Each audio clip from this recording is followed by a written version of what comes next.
زمون دغه نننۍ غونډه، دغه نننۍ مجلس، دغه محفل د دنیا نورو مجلسونو نه، پروګرامونو نه او غونډو نه بالکل یو ځان ته حیثیت.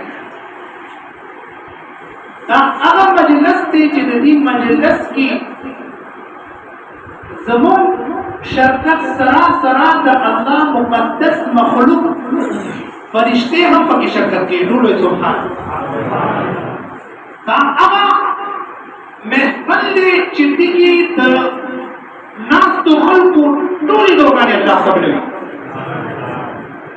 او دا هغه محفل دی چې د دې چوکیداري انسانان نه د الله مقدس مخلوق فرشتے کوي.